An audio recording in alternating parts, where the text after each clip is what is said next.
မေတ္တာဆိုတဲ့နေရာမှာမေတ္တာရဲ့စွမ်းရည်တတ္တိတွေကအဆင့်ဆင့်ရှိတယ်ဆိုတာကိုသတိထားဖို့တော့လိုတယ်ပေါ့အရာထဲမှာပြောနေတဲ့တာမန်မေတ္တာတူမေတ္တာတူမှာဆိုတာအခြေခံမေတ္တာလေးအဆင့်နဲ့မကဘူးထိုအခြေခံမေတ္တာလည်းလိုအပ်ပါတယ်ထိုအခြေခံမေတ္တာတဲ့ပို့ပြီးတော့စွမ်းအားထက်တဲ့မေတ္တာဆိုတာလေ့ကျင့်ယူမှရတယ်ပေါ့မလေ့ကျင့်လို့ရှိရင်အာမကောင်းဒါရမှန်တယ်လူခန္ဓာကိုယ်တန်ဆွမ်းဖို့အတွက်ဘာလို့ physical exercise လုပ်ရ physical exercise လုပ်ရတယ်အပြေးသမားတွေပြေးရတယ်ဘောလုံးသမားတွေလေ့ကျင့်ရတယ် physical exercise လုပ်ရ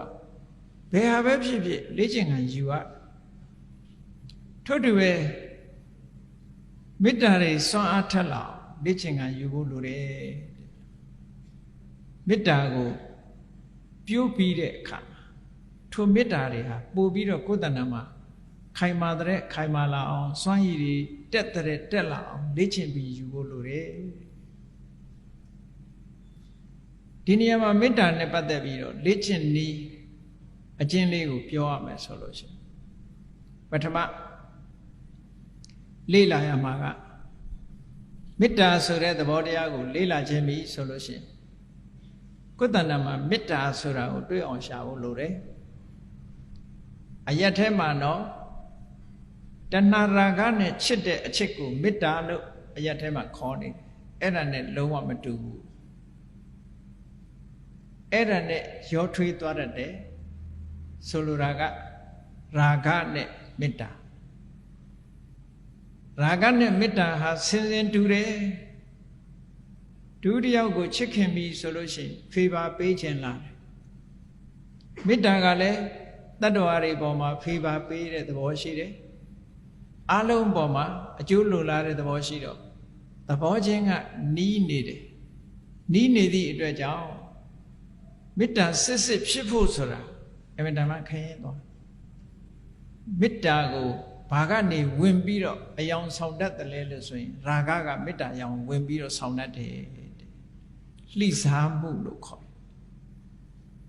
တယ်ဒါကြောင့်မို့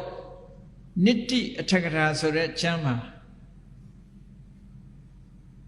လှည့်စားမှုတွေနဲ့ပတ်သက်ပြီးတော့ရေးထားတာရှိအဲ့ဒါတွေကိုစုစည်းပြီးတော့မြန်မာနိုင်ငံမှာရွှေကျင်ကိုင်းကြီးကိုတည်ထောင်သွားတဲ့မင်းတို့မင်းလက်ထက်ကရွှေကျင်ဆရာတော်ကြီးဆိုတာမန္တလေးတောင်မြောက်ဘက်မှာရွှေကျင်တိုက်တွေရှိတယ်အဲ့ဒီရွှေကျင်ဆရာတော်ကြီးရေးတဲ့စာအုပ်တော့ရှိတယ်ဝိဇ္ဇနာဓိပနိလှည့်စားမှုတွေကိုထင်ရှားပြတဲ့ကျမ်းအဲ့ဒီဝိဇ္ဇနာဓိပနိဆိုတာလှည့်စားမှုတွေကိုတရုပ်ဖော်ထားတာအစဆုံးဘာနဲ့တရုပ်ဖော်ထားတော့ဆိုရင်ကြည့်ရာဂောမေတ္တာယဝိဉ္စေတိအဲ့ဒီစကားလုံးလေးပါရာဂောမေတ္တာယဝိဉ္စေတိတဏရာဂသည်မေတ္တာရောင်ဆောင်ပြီးတော့လှည့်စားသွားတတ်တယ်အဲ့ဒါကြောင့်မို့လို့တဏနဲ့မေတ္တာကွဲအောင်အရင်ကြည့်ဖို့လိုတယ်မေတ္တာဆိုတာသူ့အကျိုးကိုလိုလားတဲ့စိတ်ဓာတ်တဏှာဆိုတာကိုယ့်အကျိုးကိုဦးစားပေးတာမေတ္တာဆိုတာစွန့်လွတ်နိုင်တယ်တွေ့တာမနေဘူးတဏှာကမစွန့်လွတ်နိုင်ဘူးအမတမကွဲပြားခြားနားမှုတွေရှိတယ်တဏှာချင်းနဲ့မေတ္တာချင်းတဏှာချက်ကပူလောင်တယ်မေတ္တာချက်ကအေးမြမေတ္တာဆိုတာအတွေ့အတာကင်းတယ်ကောင်းကျိုးချမ်းသာကိုလိုလားတဲ့စိတ်သဘောပဲမေတ္တာဆိုတာသူ့အတွက်တဏှာဆိုတာကိုယ့်အတွက်စဉ်းစားကြည့်လေလူတွေကဘယ်သူကိုခင်ပါတယ်ချစ်ပါတယ်နဲ့ပြောနေကြတကယ်ချစ်တာဟုတ်ကလားလို့ဆိုတကယ်ဆန်းစစ်ကြည့်လိုက်တဲ့အခါကျတော့သူ့ကိုချစ်တာမဟုတ်ဘူးသူ့မြင်နေရလို့ရှိရင်ကိုယ်စိတ်ချမ်းသာအဲ့စိတ်ချမ်းသာမှုလေးကိုချစ်တာနော်ဒါကိုလူတွေမျက်စိလဲသွားတယ်ကြည့်လေစဉ်းစားကြည့်အမေကသားသမီးကိုချစ်တယ်အဖေကသားသမီးကိုချစ်တယ်ဒီလိုပြောကြတယ် ကဲအမေချစ်တဲ့သားသမီးအဖေချစ်တဲ့သားသမီးကအမေစကားနားမထောင်ဘူးအဖေစကားနားမထောင်ဘူးဆိုလို့ရှိရင်နောက်ဆုံးကြတော့အမေအဖေကချစ်နိုင်ပါအောင်မလားအမေအဖေကိုအမေအဖေကဒီသားလေးဒီသမီးလေးကိုကြည့်ပြီးတော့သူ့ရဲ့စိတ်ကျေနပ်မှုကလေးရနေတာအဲ့ဒါကိုချစ်တာသူ့ရဲ့စိတ်ကျေနပ်မှုလေးကိုဖြက်လို့ဖြက်စီးလှုပ်လာပြီဆိုရင်သွားတော့သတင်းစာတွေကထည့်ပြီးတော့သားသမီးတွေအမွေပြတ်ကြော်ညာတာတွေမရှိဘူးလားရှိတယ်။ဘာဖြစ်လို့အမွေပြတ်ကြော်ညာရတာလဲလို့ဆိုရင်သူ့ရဲ့ပီတိသောမနတဆိုတဲ့ခံစားချက်လေးကိုဖြည့်ဆည်းပြလို့တဲ့အဓိပ္ပာယ်ကဒါပဲဒီသားဒီသမီးကိုအာယုံပြုတ်ပြီးတော့ပီတိသောမနတလေး तू မရတော့မရသည့်အတွက်ကြောင့်မင်းမနေနဲ့တော့ပဲဒါပဲအဲ့တော့တဏှာချက်နဲ့မေတ္တာချက်ကအလွန်กว่าမေတ္တာချက်ဆိုတာဒါမျိုးမဟုတ်ဘူးကျိုးစီးပွားကိုလိုလားတယ်ကောင်းစားစေခြင်းနဲ့ကြီးပွားစေခြင်းနဲ့သို့တော့တွေ့တာမနေဘူးကိုယ့်အတွက်မစင်စားဘူးသူ့အတွက်တစ်ဖက်သက်စဉ်းစားတယ်ဟောမေတ္တာဒီတဲ့ရှင်းအောင်ပြောရမယ်ဆိုလို့ရှိရင်မေတ္တာဆိုတာမိတ်ဆွေရဲ့စိတ်ဓာတ်ကိုခေါ်တာပါဒီစကားလုံးလေးဖြစ်လာတာကိုအကြည့်မိတ္တတဧတာမေတ္တာမိတ္တတမိတ်ဆွေတငယ်ချင်းရဲ့ဧတာဥစ္စာဖြစ်တဲ့စိတ်သဘောထားပဲမေတ္တာမိတ်ဆွေတငယ်ချင်းရဲ့စိတ်သဘောထားစိတ်နေစိတ်ထားအဲ့ဒါဟာမေတ္တာအေးစဉ်းစားကြည့်လို့ရှိရင်လူတိုင်းမှာမိတ်ဆွေသင်္ကားတွေရှိကြတယ်အပေါင်းအသင်းတငယ်ချင်းတွေရှိကြတယ်တငယ်ချင်းနဲ့စကားပြောရင်ပျော်တယ်တငယ်ချင်းနဲ့တွေ့ရရင်ပျော်တယ်တငယ်ချင်းနဲ့နေခြင်းနဲ့တငယ်ချင်းရဲ့အကျိုးစီးပွားကိုလိုလားတယ်ဟောအဲ့ဒီစိတ်ဓာတ်မျိုးလေးတွေဟာမေတ္တာလို့ခေါ်တာပဲအဲ့ဒီမေတ္တာသည်ခုနကတဏှာရာဂဆိုတဲ့အချက်နဲ့မတူဘူးတဲ့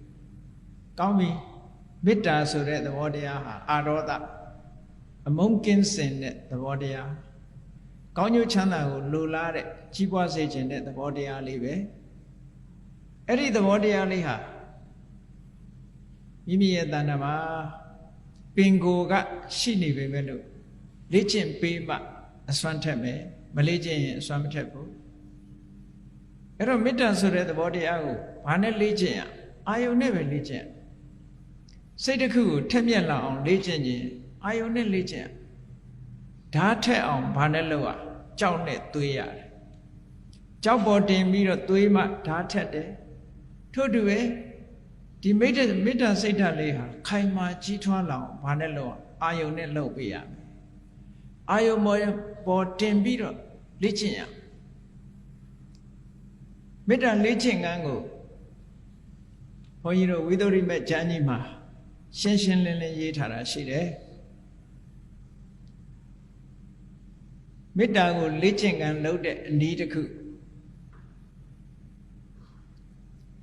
တာမန်ကုသိုလ်ရာယုံပို့တဲ့မေတ္တာမျိုးမဟုတ်ဘူးတာမန်ကုသိုလ်ရာယုံပို့တဲ့မေတ္တာကတော့သဝိတ္တအဝေရာဟွန်တုနဲ့ဆိုတာပေါ့ဘုရားရှိခိုးရင်လည်းမေတ္တာပို့တာပဲလေတတ္တဝါတွေချမ်းသာကြပါစေအဲ့ဒီဟာမျိုးကိုပြောတာမဟုတ်ဘူးမေတ္တာလေ့ကျင့်ခန်းဝင်ပြီဆိုတာ meditation အလုပ်ကိုလုပ်အောင်မှာပြောတာ meditation ပုံစံနဲ့မေတ္တာကိုအာယုန်နဲ့လေ့ကျင့်အာယုန်ဆိုတာဘာလဲတတ္တဝါမိတ်ဆွေတငယ်ချင်းသက်ရှိတတ္တဝါနဲ့လေ့ကျင့်ရမယ်တည်သွားတဲ့လူနဲ့မလေ့ကျင့်လို့မရဘူးဒီဘဝမှာလက်ရှိနေတဲ့ပုဂ္ဂိုလ်နဲ့လေ့ကျင့်ရမယ်ကောင်းပြီလေ့ကျင့်မယ်ဆိုလို့ရှိရင်ပုဂ္ဂိုလ်ရွေးချယ်ရလိမ့်မယ်နံပါတ်1အသက်ရှင်စေပုဂ္ဂိုလ်တည်တဲ့ပုဂ္ဂိုလ်နှစ်ဦးရှိတဲ့ထဲမှာတည်တဲ့ပုဂ္ဂိုလ်မရွေးနဲ့ဘယ်တော့မှမအောင်ဘူးတည်သွားပြီးတဲ့ပုဂ္ဂိုလ်ပေါ်မှာမေတ္တာမပို့နဲ့ မေတ္တာလေ့ကျင့်ပြီးတော့လို့ယူခြင်းတယ်ဆိုလို့ရှိရင်တည်တဲ့ပုဂ္ဂိုလ်ဖယ်ထားလိုက်လက်ရှိအသက်ထင်ရှားရှိတဲ့ပုဂ္ဂိုလ်ကိုရွေးပါ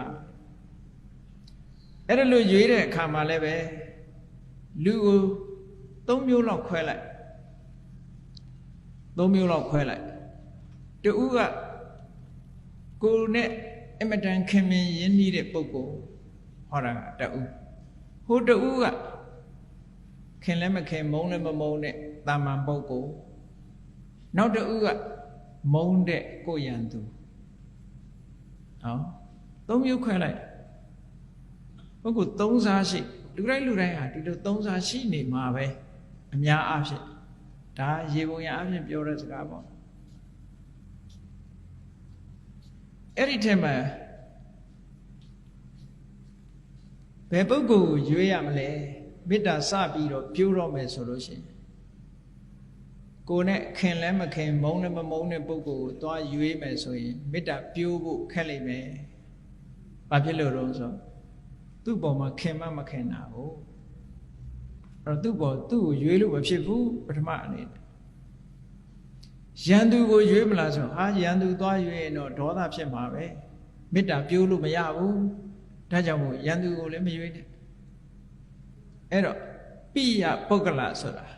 ကိုခင်မင်ချစ်ခင်တဲ့ပုဂ္ဂိုလ်ရွေးလိုက်ပါတဲ့ဒါမေတ္တာပို့တော်မယ်ဆိုအဲ့ဒါကစအဲ့ဒီပုဂ္ဂိုလ်ရွေးဒီရွေးတဲ့နေရာမှာလည်းပဲနောက်တစ်ခုတတိထားเสียလိန်တူကိုပဲရွေးရမယ်တဲ့လိန်ခွဲကိုသွားမရွေးရဘူးဆိုလိုတာကမေတ္တာပို့မဲ့ပုဂ္ဂိုလ်ဒီအမျိုးသားဆိုရင်အမျိုးသားတန်ငယ်ချင်းတွေကရွေးအမျိုးသမီးဆိုရင်အမျိုးသမီးတွေကရွေးအမျိုးသားကအမျိုးသမီးကိုသွားရွေးမယ်အမျိုးသမီးကအမျိုးသားကိုသွားရွေးမယ်အမျိုးသားကအမျိုးသမီးကိုရွေးမယ်လိမ့်မတူတာကိုသွားရွေးလို့ရှိရင်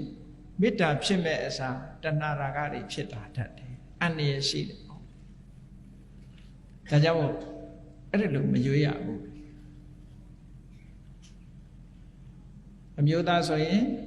အမျိုးသားချစ်ခင်တဲ့ပုဂ္ဂိုလ်ရွေးအမျိုးသမီးဆိုရင်အမျိုးသမီးတွေကချစ်ခင်တဲ့ပုဂ္ဂိုလ်ရွေးတဲ့အဲ့ဒါလို့ရွေးပြီးတော့စိတ်ဓာတ်ကိုလေ့ကျင့်ပေးရမေတ္တာစိတ်ကိုလေ့ကျင့်ပေးရအဲ့ဒီလေ့ကျင့်တော့မယ်ဆိုလို့ရှိရင်အစပထမဘာလုပ်ဖို့လိုလဲ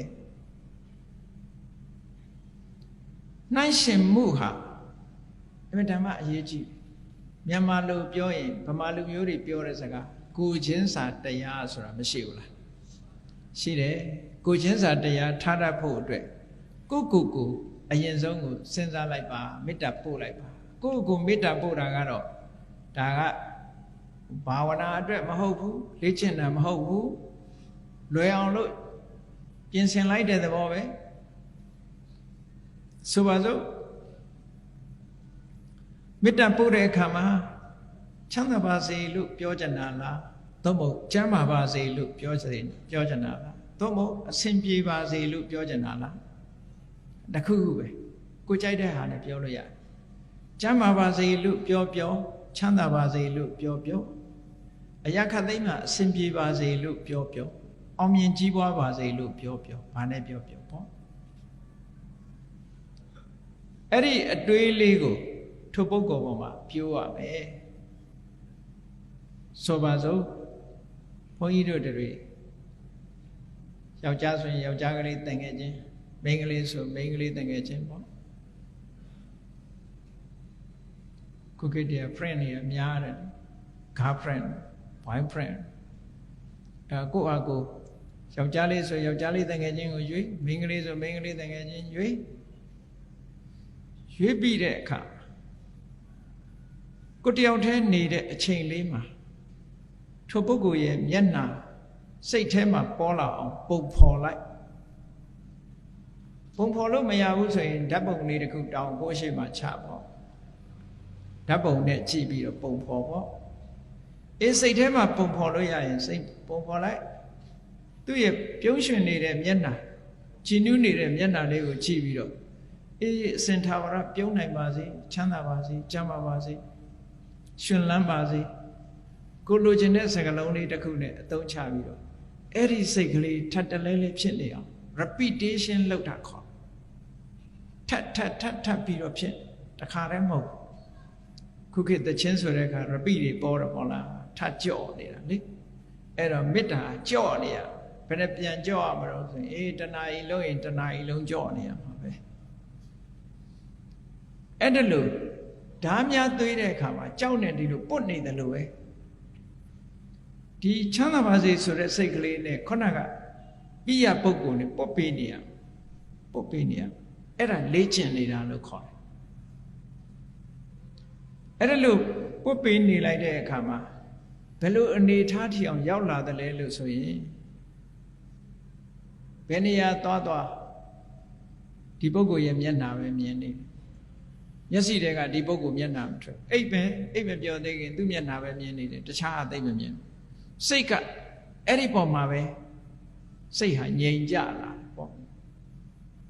အဲ့ဒါလို့ငြိမ်ကြလာတဲ့အပေါ်မှာမေတ္တာစိတ်ကလေးနဲ့ထပ်ပြီးတော့ပုတ်ပေးနေလို့ရှိရင်နောက်ဆုံးမှာတမာရီတွေစွမ်းအားတွေကောင်းလာလို့ရှိရင်ဇန်တောင်ရလာတယ်ဗမာတွေကဇန်ဆိုရင်ကောင်းကင်ပြန်တာကြီးပဲအောင်းမိတ်တယ်ဒါကောင်းကင်ပြန်တာကိုပြောတာမဟုတ်ဘူးဇန်ရတယ်ဆိုတာအဲ့ဒီအာယုံလေးပေါ်ကိုအမြဲတမ်းစူးစိုက်ပြီးတော့နေနိုင်တဲ့စွမ်းအားတတ္တိလေးရလာတာပြောတာနော်ပထမဇန်ဆိုတဲ့စွမ်းရည်တတ္တိကိုလိုချင်တဲ့အချိန်လေးရလာမယ်ဇန်ဆိုတာဘာကိုပြောတာလဲလို့ဆိုရင်ခုနကတငယ်ချင်းရဲ့မျက်နှာပေါ်မှာစိတ်ကလေးအမြဲရောက်နေအောင်ပို့ပေးနေတဲ့ဝိတက်လို့ခေါ်တဲ့သဘောတရား initial application နဲ့အဲ့ဒီပေါ်မှာထိုမျက်နှာကလေးပေါ်မှာရင်ဝဲနေတဲ့စိတ်ဟာခွာလို့မရတော့တဲ့အနေအထားမျိုးဖြစ်နေတဲ့ sustain application ဆိုတဲ့ဝိสารဝိတက်တဲ့ဝိสารခုခေတ်တော့နော်ပါလဲfertilizer ကိုလည်းဝိสารလို့ခေါ်တာရှိသေးတယ်အဲ့ဒါနဲ့တော့မရောနဲ့နော်ဝိတက်တဲ့ဝိสารတဲ့ဝိတက်ဆိုတာအာယုံပေါ်စိတ်ကလေးကိုပုတ်တင်ပေးနေတာဝိสารဆိုတာအာယုံလေးနဲ့စိတ်နဲ့ကွာမတော့အောင်လှုပ်ဆောင်ပေးနေတဲ့သဘောအဲ့ဒီအာယုံလေးနဲ့စိတ်ကျေနပ်နေတာပီတိစိတ်ကျေနပ်တယ်လို့စိတ်ထဲမှာငြိမ်းချမ်းနေတာဒုက္ခအဲ့ဒီအာယုံလေးကိုစိတ်ကခွာလို့မရတာကဧကဂတာအဲ့ဒီ၅ခုဟာဟန်ချက်ညင်ကြီးအလုံးလုံးနေပြီဆိုလို့ရှိရင်ပထမဇန်လို့ခေါ်တယ်ပထမဇန်ရပေါ့တကယ်ချင်းရဲ့မျက်နှာလေးပေါ်မှာအလုံးလုံးနေချမ်းသာပါစေရှင်လန်းပါစေကျမ်းမာပါစေဆိုတဲ့စိတ်ဓာတ်ကလေးပွားပြီးတော့အလုံးလုံးနေအဲ့ဒီအလုံးလုံးနေလို့ရှိရင်ခုနကအင်္ဂါရက်တွေပြည့်စုံလာရင်ပထမဇန်ပဲဒီတဲ့စွမ်းအားမြှင့်လိုက်တဲ့အခါကျတော့တွေးနေเสียမလိုဘူးဝိတက်ဆိုတာမလိုတော့ပဲနဲ့အာယုန်လေးကခွာလို့မရတာရဲ့ကျေနပ်နေတာရဲ့နော်စိတ်ထဲကချမ်းမြေ့နေတာရဲ့တည်ငြိမ်နေတာရဲ့ဒီသဘောလေး၄မျိုးလေးနဲ့ဖွဲ့စည်းလိုက်တာကြတော့ဒုတိယဇန်အဆင့်လို့ခေါ်တယ်နောက်တစ်ခါဒီတဲ့တမာရီစွမ်းအားတွေမြှင့်လိုက်တဲ့အခါကျတော့အာယုန်မှာဒီအာယုန်လေးနဲ့စိတ်လေးနဲ့တွေ့ကပ်နေအောင်လုပ်ပေးเสียမလို့တော့ပဲနဲ့ထိုအာယုန်လေးပေါ်မှာဂျင်းနဲ့နေတာရဲ့နှစ်သက်နေတာရဲ့တည်ငြိမ်နေတာရဲ့ဒီအခြေအနေ300ခလေးနဲ့ထိုအာယုန်ပေါ်မှာယက်တည်နေလို့ရှိရင်တတ္တယဇန်လို့ခေါ်တယ်။အော်မေတ္တာပွားတဲ့ပုဂ္ဂိုလ်ဟာအဲ့ဒီလိုဇန်3ဆင့်ထိအောင်ရနိုင်တယ်။အဲ့ဒီဇန်3ဆင့်ရသွားမှစေတောဝိမု ക്തി လို့ခေါ်တာ။စိတ်လေးဟာဗျာပါဒကလွတ်သွားပြီတဲ့။ဒေါသတွေကလုံးဝလွတ်နေတဲ့စိတ်တဲ့အဲ့ဒီအချိန်စေတောဝိမု ക്തി ဆိုတာပို့ပြီးတော့ဒီလုံးဝလွတ်မြောက်လာတဲ့အနေအထားတစ်ခုရောက်လာအောင်လေ့ကျင့်ယူထားတဲ့မေတ္တာကိုပြောတာတာမန်မေတ္တာကိုမေတ္တာလို့ပဲသုံးတယ်စေတောဝိမု ക്തി ဆိုတဲ့စကားလုံးလေးထည့်သုံးလိုက်လို့ရှိရင်ထိုမေတ္တာသည်ဇံအခြေအနေထိအောင်ရောက်နေတဲ့မေတ္တာမျိုးလို့ဒီလိုပြောတာကဲကောင်းပြီပိယပုဂ္ဂလလို့ခေါ်တဲ့ကိုချစ်ခင်နဲ့ယဉ်ဤတဲ့မိတ်ဆွေနဲ့လေ့ကျင့်လိုက်လို့အောင်မြင်သွားတဲ့မေတ္တာလေးကိုဒီတိုင်းမထားနဲ့အောင်မေတ္တာကိုဖြန့်ကျက်ကြည့်အောင်ထိုမေတ္တာလေးကို transfer လုပ်အောင်ဘယ်သူ့ပေါ် transfer လုပ်မလဲဆိုရင်ချစ်လည်းမချစ်မုန်းလည်းမမုန်းနဲ့ကိုမသိတဲ့ပုဂ္ဂိုလ်ပေါ်မှာပြောင်းကြည့်လိုက် ပြောင်းကြည့်လိုက်လို့ရှိရင်ဒီမေတ္တာသဘောတရားလေးဟာရော့ကျမသွားဘူးကိုချစ်ခင်တဲ့ပုဂ္ဂိုလ်ပေါ်မှာထားတဲ့စိတ်အခြေအနေဟာမုန်းလည်းမမုန်းချစ်လည်းမချစ်တဲ့ပုဂ္ဂိုလ်ပေါ်မှာသွားထားလိုက်လို့အခြေအနေပြောင်းလဲသွားတယ်ဆိုလို့ရှိရင်ပြန်လေးကျင့်ဒီမှာပြန်လေးကျင့်ပြောင်းလဲမသွားဘူးဆိုလို့ရှိရင်ဒါဒုတိယအဆင့်အနေနဲ့အဆင်ပြေသွားပြီကဲနောက်တစ်ခါပုဂ္ဂိုလ်2ယောက်ပြောင်းလိုက်ပြီနော်ပထမပိယပုဂ္ဂလဒုတိယမစ္ဆတအလယ်အလတ်ပုဂ္ဂိုလ်ပေါ်မှာပြောင်းကြည့်လို့အခြေအနေမပြောင်းဘူးဆိုရင်နောက်တစ်ယောက်ပေါ်မှာပြောင်းကြည့်အဲ့ဒီပုဂ္ဂိုလ်ကကိုယ်နဲ့မတည့်မုန်းတီးတဲ့ကိုယ့်ရဲ့ယန္တုလို့ဆိုတဲ့ပုဂ္ဂိုလ်ပေါ်မှာပြောင်းကြည့်လိုက်လို့ဒေါသလေးဖြစ်လာလို့ရှိရင်အေးမေတ္တာမကြန့်ခိုင်သေးဘူးပြန်ပြီးတော့လေ့ကျင့်အောင်ကိုမေတ္တာကိုပြန်လေ့ကျင့်ပြီးတဲ့ခါပြန်စမ်းသပ်ကြည့်လိုက်အာယုံပြောင်းပြီးတော့ကိုယ်နဲ့မတည့်တဲ့လူပေါ်မှာမေတ္တာထားကြည့်ထားလို့ရသွားပြီဆိုလို့ရှိရင်တော့ဒီမေတ္တာဟာတော်တော်ခိုင်မာသွားပြီလို့ပြောဒါစမ်းသပ်တဲ့နည်းအဲ့လိုလုပ်ပြီးတော့တလောကလုံးမှာရှိတဲ့တတ္တဝါတွေပေါ်မှာမေတ္တာထားနိုင်အောင်ကြိုးစား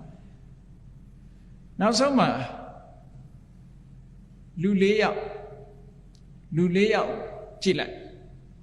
နံပါတ်1ကကိုယ်တိုင်မိမိကိုယ်တိုင်နံပါတ်2ကကိုချစ်ခင်တဲ့ပုဂ္ဂိုလ်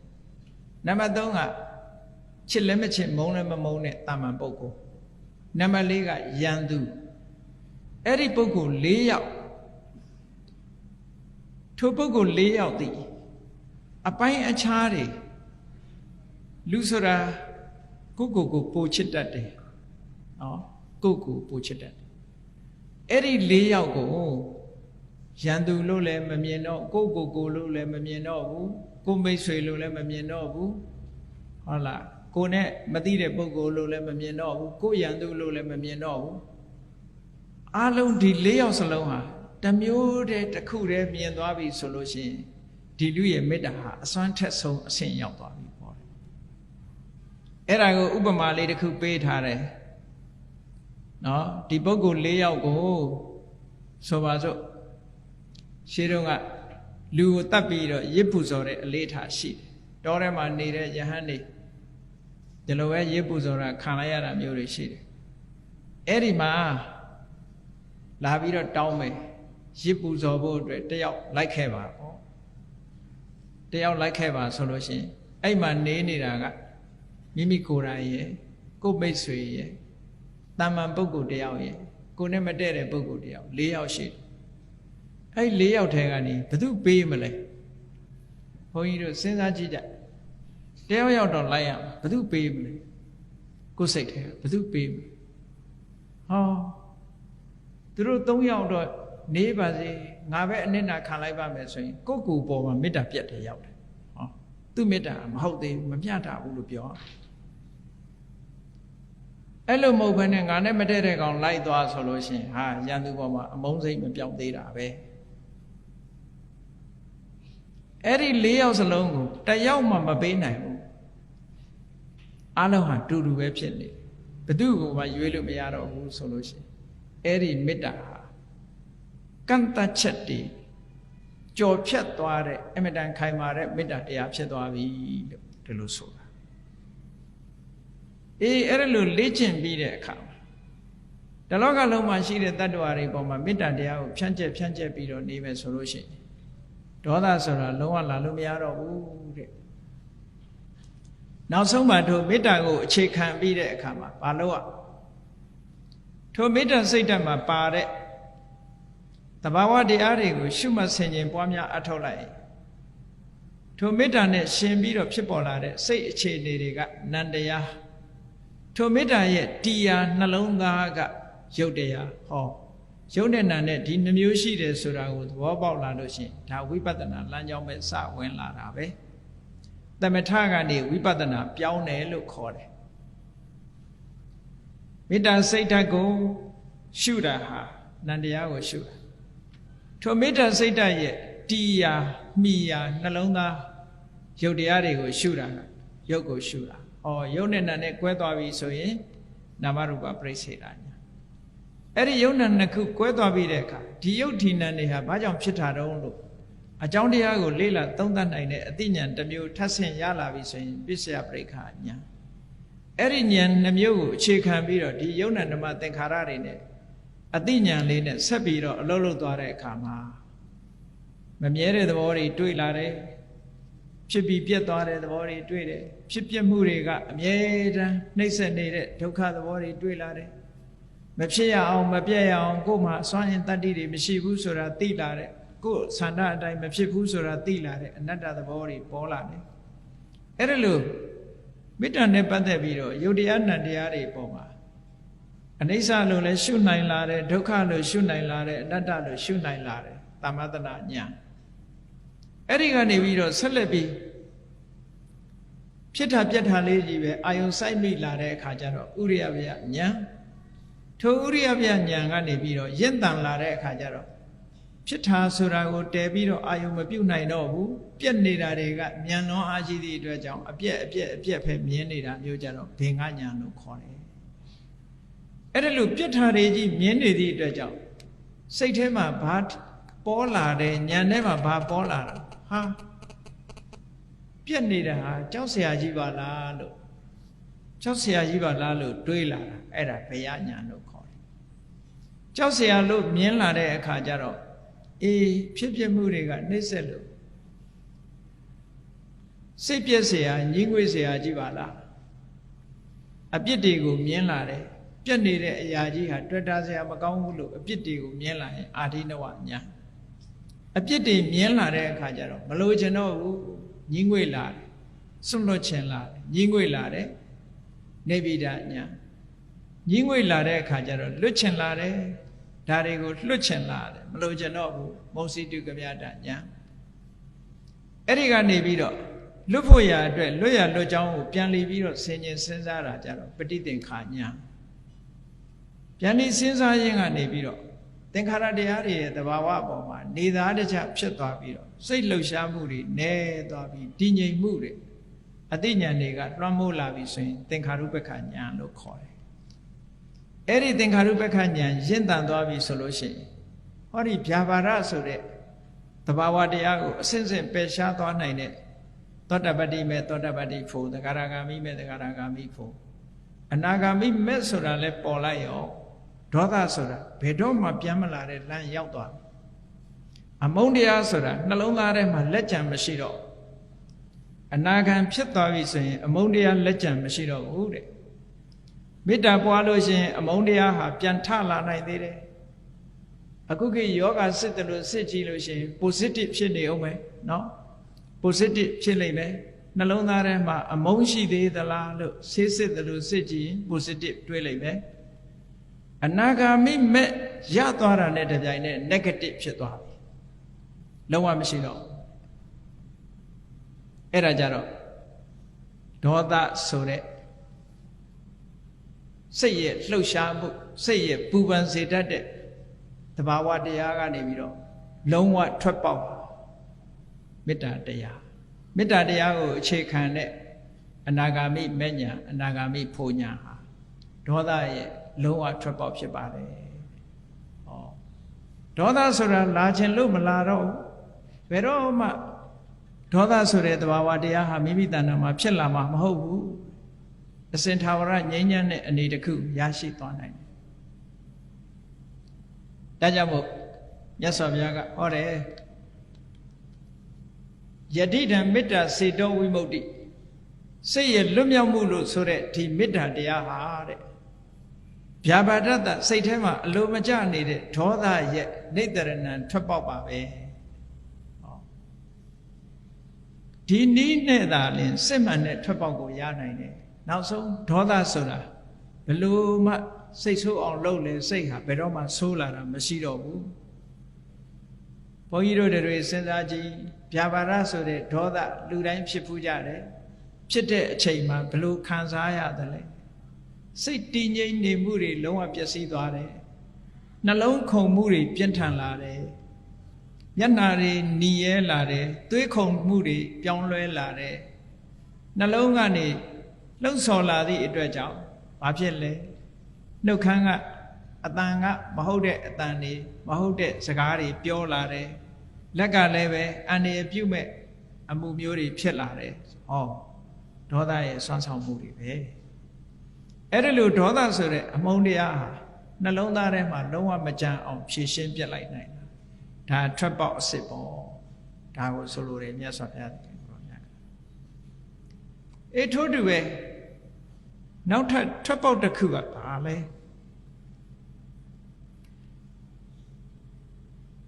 နောက်ထပ်ထွက်ပေါက်တစ်ခုရှာရအောင်မယ်လူတွေမှာတခါတရံကြတော့ဒေါသတယ်မကဘူးဆိုပါစို့စိတ်ဆိုးတယ်ဆိုတာရိုးစိတ်ဆိုးကြတာပဲလေကိုယ်အလိုမကြရင်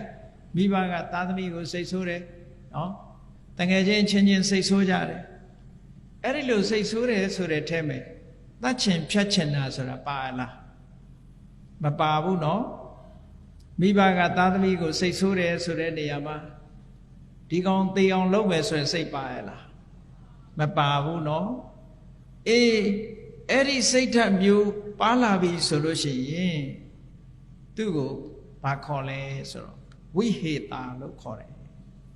ရက်ဆက်လာရက်ဆက်မှုညှဉ်းပန်းနှိပ်စက်မှုဆိုတဲ့သဘောတရားစိတ်ဓာတ်ထဲမှာဖြစ်ပေါ်လာတတ်တယ်တဲ့ဘုန်းကြီးတို့တွေဒေါသကိုမထိန်းတဲ့အခါမှာညှဉ်းပန်းနှိပ်စက်လိုမှုဆိုတဲ့ဝိဟိတာတရားစိတ်ဓာတ်ထဲမှာပေါ်လာပြီအဲ့ဒါလို့ပေါ်လာလို့ရှိရင်စိတ်ကိုထွက်ပေါက်ဟာဘာနဲ့လောက်ရမလဲလို့ဆိုရင်ကရုဏာတရားကိုပွားရမယ်တဲ့ကရုဏာဆိုတာကြည့်သူများကိုညှဉ်းဆဲလိုမှုရက်စက်လိုမှုဆိုတဲ့ cruelty ဆိုတာနဲ့ဆန့်ကျင်ပဲဖြစ်တယ်ဒါကြောင့်မို့ကရုဏာတရားကိုပွားပြီးဆိုလို့ရှိရင်လောကမှာအစင်မပြေတဲ့ပုဂ္ဂိုလ်တွေတနာစရာကောင်းတဲ့ပုဂ္ဂိုလ်တွေဆိုပါစို့ယောဂဖြစ်လို့ဒုက္ခဝေဒနာခံစားနေရတဲ့ပုဂ္ဂိုလ်စီးပွားရေးအစင်မပြေလို့စိတ်ညစ်နေတဲ့ပုဂ္ဂိုလ်စားစရာတောက်စရာမရှိလို့ဒုက္ခရောက်နေတဲ့ပုဂ္ဂိုလ်နေစရာမရှိလို့အတိဒုက္ခရောက်နေတဲ့ပုဂ္ဂိုလ်လောကမှာအစင်မပြေတဲ့ဒုက္ခရောက်နေတဲ့ပုဂ္ဂိုလ်တွေဟာဒါတနာစရာပုဂ္ဂိုလ်ပဲအဲ့ဒါလို့တနာစရာပုဂ္ဂိုလ်ကိုရွေးချယ်ပြီးတော့ဒုက္ခမုတ်ဆန်းတုအခြေအနေဆိုးတွေကသူလွတ်မြောက်ပါစေမကောင်းတဲ့အခြေအနေတွေဆင်းရဲဒုက္ခတွေကလွတ်မြောက်ပါစေဆိုတဲ့စိတ်ဓာတ်ကလေးနဲ့အဲ့ဒါလို့ဒုက္ခရောက်နေတဲ့ပုဂ္ဂိုလ်နဲ့ဒီစိတ်ကိုလေ့ကျင့်ယူရမယ်လေ့ကျင့်လို့ရှိရင်ခုနကမေတ္တာလေ့ကျင့်တယ်လို့လေ့ကျင့်လို့အောင်မြင်လာပြီဆိုလို့ရှိရင်ခုနကဝိဟိတာဆိုတဲ့တရားညှင်းဆဲလိုမှုရက်ဆက်တယ်ဆိုတဲ့သဘောတရားသူ့တဏ္ဍာမှာလုံးဝမရှိတော့အောင်လွတ်မြောက်သွားနိုင်ပါတယ်ဒါလည်းထွက်ပေါက်တစ်ခုပဲနောက်တစ်ခုကဘာတော့ဆိုရင်လောကလူတွေဟာကိုယ်နဲ့ပြိုင်ဘက်ဖြစ်စေကိုယ်အိမ်နီးနာချင်းဖြစ်စေကိုယ်အတိတဲကဖြစ်စေမတိတဲ့ပုဂ္ဂိုလ်ပဲဖြစ်စေကြီးပွားတိုးတက်ပြီးတော့ကိုယ်ရဲ့တာသွားလို့ရှိရင်ဝမ်းသာနိုင်ခဲ့တဲ့ပေါ့ဝမ်းမသာကြဘူးဝမ်းမသာနိုင်တာဘာကြောင့်ဝမ်းမသာတာတော့ဆိုရင်အိတ်သာလို့ခေါ်တဲ့ jealousy ကြောင့်ဝမ်းမသာတာအဲ့ဒီ jealousy ဆိုတဲ့သဘောတရားဟာသူတစ်ပါးအောင်မြင်မှုနဲ့ပတ်သက်ပြီးစိတ်ထဲမှာပျော်မွေ့မှုမရှိဘူးပျော်မွေ့မှုမရှိဘူးအဲ့ဒါလဲစိတ်ရဲ့ emotion တစ်ခုပဲအဲ့ဒါဖြစ်လာပြီဆိုလို့ရှိရင် jealousy တွေဖြစ်တယ်ထို jealousy တွေလွှမ်းမိုးလာတဲ့ပုဂ္ဂိုလ်တယောက်ဟာသူများကိုတော့အန္တရာယ်ပြုတတ်တယ်တခါတော့ကကြားဘူးပါလိမ့်မယ်အမေရိကန်နိုင်ငံမှာအမျိုးသမီးချန်ပီယံတွေကစကိတ်စီးတဲ့မျိုးသမီးချန်ပီယံဒီအားကစားမှာသူကထူးချွန်လို့တရဖူဆောင်းထားတဲ့ပုဂ္ဂိုလ်နောက်ထပ်အမျိုးသမီးအားကစားတယောက်ပေါ်လာတယ်စကိတ်စီးပြိုင်ပွဲသူနဲ့ရှင်ပြိုင်လာလိုက်သူ့ရဲ့ဆုကိုလူတော့မယ်သူ့နေရာကိုယူတော့မယ်ဆိုတာမခံနိုင်ဘူးမကြည့်နိုင်ဘူးဒါကြောင့်မို့လူဆိုးကိုပတ်စံပေးပြီးငှားပြီးအဲ့ဒီအမျိုးသမီးခြေထောက်ကိုရိုက်ချိုးခိုင်းတယ်ဒါလောကမှာတကယ်ဖြစ်ခဲ့တာ true story တကယ်အစစ်အမှန်ဖြစ်ခဲ့အဲ့ဒါမျိုးကဘာကြောင့်ဖြစ်တာတော့ဆိုလို့ရှိရင် jealousy ခေါ်တယ်ပေါ့အဲ့ဒါလို့ jealousy ဖြစ်လာတာကောင်းလားဆိုကောင်းအလွန်ဆိုးတယ်သူများရဲ့အောင်မြင်မှုနဲ့ပတ်သက်ပြီးတော့မခံနိုင်တဲ့သဘောအဲ့ဒီမခံနိုင်တဲ့ emotion stress လို့ခေါ်တဲ့စိတ်ရဲ့ဖြစ်စည်းမှုပေါ်လာလို့ရှိရင်ဘာနဲ့ထွက်ပေါက်ရှာရမလဲလို့ဆိုရင်မုဒိတာဆိုတာဝမ်းသာနိုင်အောင်ကြိုးစားရမယ်မုဒိတာတရားပွားများခြင်းဖြင့်ထွက်ပေါက်ရှာရမယ်မုဒိတာတရားပွားများခြင်းလို့ရှိရင်အောင်မြင်ကြီးပွားနေတဲ့ပုဂ္ဂိုလ်တွေကိုကြည့်ပြီးယထာလတ္ထတံပတ္တိတောမာဝိခိသန္တုရထားတဲ့စိစိတ်အခြေအနေတွေကအောင်မြင်မှုတွေကနေဘယ်တော့မှဆုတ်ယုတ်မသွားပါစေနဲ့ထာဝရပျော်နိုင်ကြပါစေထာဝရရွှင်နိုင်ကြပါစေရရှိထားတဲ့အခြေအနေကောင်းတွေကဆုတ်ယုတ်ပျက်စီးမသွားကြပါစေနဲ့ဟောအဲ့ဒီပုဂ္ဂိုလ်နဲ့ပတ်သက်ပြီးဒီစိတ်ဓာတ်လေးကိုလေ့ကျင့်ပေးရမယ်လေ့ကျင့်ပေးလို့ရှိရင်ခုနပြောတဲ့သူများစိတ်စိတ်နဲ့ပတ်သက်ပြီးတော့အကောင်းမပြောနိုင်တဲ့အရတိဆိုတဲ့မပြောမွေ့တဲ့စိတ်ရဲ့ဆန့်ကျင်နေတဲ့သဘောတရားတစ်ခုရဲ့ထွက်ပေါက်ရသွားမှာဖြစ်ပါတယ်ဒါမုဒိတာထွက်ပေါက်နောက်တစ်ခုကဘာလဲလို့ဆိုလို့ရှိရင်လူတွေမှာချစ်ချင်းမုန်းချင်းဆိုတာရှိတယ်ချစ်ရင်ချစ်မယ်မချစ်ရင်မုန်းမယ်ချစ်ချင်းမုန်းချင်းဆိုတာအစွန်းနှစ်ခုပဲစိတ်ဓာတ်မှာ balance မဖြစ်လို့အစွန်းနှစ်ခုရောက်နေတဲ့စိတ်ဓာတ်အဲ့ဒီအစွန်းထွက်နေတဲ့စိတ်ဓာတ်ကလွတ်မြောက်ခြင်းလို့ရှိရင်ဘာလုပ်ရမလဲဆိုရင်ဥပိ္ပခပွားနိုင်ရမယ်ဥပိ္ပခဆိုတာဘယ်လိုပွားတာလဲတဗ္ဗေတတ္တာကမ္မတကတတ္တဝါဆိုတာသူကံနဲ့သူလာတာစဉ်းစားပြီးတော့ချစ်ချင်းကိုလည်းလျှော့မယ်မုန်းချင်းကိုလည်းလျှော့ချစ်ချင်းမုန်းချင်းထိုနှမျိုးလုံးမပါဘဲနဲ့တည်ငြိမ်တဲ့သဘာဝတရားတစ်ခုကိုဥပိ္ပခလို့ခေါ်တယ်ဒီကနေ့အရာထဲမှာတော့ဥပိ္ပခဆိုတာကိုမတဲ့လို့မခေါ်တဲ့ပုဂ္ဂိုလ်ဥပိ္ပခလို့ဥပိ္ပခရှုတယ်လို့ပြောနေကြတယ်အဲ့ဒီအဓိပ္ပာယ်မဟုတ်ဘူးဥပိ္ပခကအလွန်မွန်မြတ်တယ်ချစ်ချင်းမုန်းချင်းဆိုတဲ့အစွန်းဘက်ကိုမရှိစေပဲနဲ့တိမှတ်တည်ငြိမ်တဲ့သဘောထားဒါကြောင့်မို့လို့ equanimity လို့အင်္ဂလိပ်လိုပြန် equanimity ဆိုတာစိတ်ရဲ့တည်ငြိမ်မှုအဲ့ဒီတည်ငြိမ်မှုကစိတ်မတည်ငြိမ်တဲ့ emotion လို့ဆိုတဲ့ရာဂတို့ဒေါသတို့ရဲ့ထွက်ပေါက်ပဲရာဂရဲ့ထွက်ပေါက်ဒါကြောင့်မို့မြတ်စွာဘုရားကဥပိ္ပခဆိုတဲ့စေတောဝိမု ക്തി ဟာရာဂရဲ့ထွက်ပေါက်ပါဟောဒီလိုဟောထားတာရှိဒါကြောင့်မို့အဲ့ဒါကိုလည်းပဲလေ့ကျင့်ပွားများခြင်းဖြင့်မိမိတို့ရဲ့မှန်ကန်တဲ့ထွက်ပေါက်တစ်ခုကိုရရှိနိုင်တာဖြစ်တယ်နောက်တစ်ခုကတော့ဝိပဿနာကျင့်စဉ်နဲ့ပတ်သက်လာတယ်ဘုန်းကြီးတို့တွေမှာအရာခတ်သိမ်းကိုကြည့်လိုက်တာနဲ့တပြိုင်နက်ကိုပဲဖြစ်စေကိုယ့်ရဲ့ပတ်ဝန်းကျင်ကိုပဲဖြစ်စေနိစ္စထာဝရလို့ထင်နေကြတယ်ရဲတယ်ဆိုတဲ့အတွေးကြီးတွေရှိနေကြတယ်ဝိပဿနာတရားကိုကျင့်ကြံကြိုးကိုအထုတ်လိုက်ပြီဆိုလို့ရှိရင်စက္ကန့်မလတ်ပြောင်းလဲနေတဲ့သဘောတရားတွေပြောင်းလဲပျက်စီးနေတဲ့အရာတွေကိုတွေ့မြင်လာပြီဆိုလို့ရှိရင်ခုနမြဲတယ်ဆိုတဲ့အတွေးတွေကိုလျှော့ချနိုင်သွားတယ်ပေါ့အဲ့ဒီမြဲတယ်ဆိုတဲ့ဟာကိုနေဆနမိတ်မြဲတယ်လို့ယူဆနိုင်တဲ့အရေးအယောင်ဟာတခုမှမရှိဘူးဝိပဿနာဉာဏ်ရင့်တန်လာတဲ့ဘလဝဝိပဿနာအကောင်းတဲ့ဝိပဿနာတရားတစ်ခုဟာခုနတုန်းကမြဲတယ်လို့ထင်တဲ့အရေးအယောင်တွေကိုထင်မြင်ယူဆနေတဲ့စိတ်ရဲ့ထွက်ပေါက်တစ်ခုပဲဝိပဿနာတရားကိုကြင်ကြံကြုတ်ကိုအထုတ်ခြင်းဖြင့်မြဲတယ်ဆိုတဲ့အရေးအယောင်တွေကိုဖယ်ရှားပြစ်နိုင်ပြီးတော့စင်ထာဝရမမြဲဘူးဆိုတဲ့အမှန်အကန်ကိုမြင်လာနိုင်ပါတယ်ဒါကအလွန်အဆင့်မြင့်တဲ့ထွက်ပေါက်တစ်ခုပါအဲ့ဒီထွက်ပေါက်ရထားပြီဆိုလို့ရှိရင်တောကဆိုတာနည်းသွားမယ်တွေ့တာမှုတွေဆိုတာရှော့ချနိုင်လာမယ်ဒီလိုနောက်ဆုံးထွက်ပေါက်တစ်ခုကတော့ဘာလဲလို့ဆိုလို့ရှိရင်ငါဆိုတဲ့မာနပဲလောကမှာဒီမာနဆိုတာလေးကကျမ်းနေတာမာနဆိုတာကိုယ့်ရဲ့အည်အသွေးပေါ်မှာအခြေစိုက်ထားပြီးတော့ဖြစ်ပေါ်နေတဲ့သဘောတရားတစ်ခုကိုယ့်ရဲ့အည်အချင်းကိုအခြေစိုက်ပြီးတော့ဖြစ်ပေါ်ထားတာဒါကိုစာပေကအတ္တမိမာနလို့ပြောတယ်မာနဆိုတာဟာသူများတဲ့ตาတယ်လို့ပြောမှမာနမဟုတ်ဘူးကိုယ်စိတ်ထဲမှာကိုဟာကဆိုပါစို့လူတွေမှာဖြစ်တတ်တယ်လေဆိုပါစို့အဘိဓမ္မာတရားဟောလို့ရှင်ငါနားမလဲပါဘူးကွာနားလိုက်နိုင်မှာမဟုတ်ပါဘူးတို့နဲ့မမိပါဘူးလို့အဲ့ဒါလို့တွေးတာလဲမာနပဲနှိမ့်ချတဲ့မာနပဲဟေးဒါလေးကတော့ငါအတွက်လွယ်လွယ်လေးပဲလို့သွားတွေးလို့ရှင်လေဒါလည်းသူ့အရေးချင်းပေါ်တွေးတာဖြစ်တဲ့အတွက်ကြောင့်ဒါလည်းမာနပဲ အဲ့ဒီလိုမာနမျိုးတွေဟာတရားသူတရားမြတ်ရဖို့ရအတွက်ကြတော့အဟံတာတစ်ခုဖြစ်တယ်ပေါ့ဒါကြောင့်မို့အဲ့ဒီအဟံတာဆိုတဲ့ကိုယ့်ရဲ့အရည်အချင်းပေါ်မှာအားကိုးပြီးတော့ဖြစ်ပေါ်နေတဲ့အထင်တွေကိုပျောက်သွားဖို့ရအတွက်ကတော့ခုနဝိပဿနာကျင့်စဉ်ကျင့်ပြီးနောက်ဆုံးယဟနာပုဂ္ဂိုလ်ဘဝရောက်သွားလို့အရတ္တမေအရတ္တဖို့ရသွားပြီဆိုလို့ရှိရင်တော့ခုနကပြောတဲ့ကိုယ့်ရဲ့အရည်အသွေးပေါ်မှာအထင်ရောက်တဲ့မာနတရားဟာလုံးဝရှင်းသွားပါလိမ့်မယ်အဲ့ဒါကမာနတရားရဲ့ထွက်ပေါက်ပါဟောအဲ့ဒါလို့မြတ်စွာဘုရားသခင်ကိုရောမြတ်ကနိတရဏဓာတုတုတ်မှာစိတ်ရဲ့ထွက်ပေါက်များဆိုပြီးတော့ဟောထားတာရှိပါတယ်ဒီထွက်ပေါက်များသည်သာလျှင်တကယ်စစ်မှန်တဲ့ထွက်ပေါက်များဖြစ်သည့်အတွက်ကြောင့်ထွက်ပေါက်များဖြစ်တဲ့ဒုတရားများဟာလက်တွေ့လေးလာကျင့်သုံးနိုင်မယ်ဆိုရင်ဒီထွက်ပေါက်တွေဟာကိုယ်ကိုယ်တိုင်သိရှိနိုင်တဲ့ထွက်ပေါက်မျိုးတွေဖြစ်တယ်ဒါကြောင့်မို့တရားချစ်ခင်သူတော်စင်ပြိဿအပေါင်းတို့သည်ဘုရားမြတ်စွာဟောကြားတော်မူခဲ့တဲ့စိတ်ရဲ့ထွက်ပေါက်များကို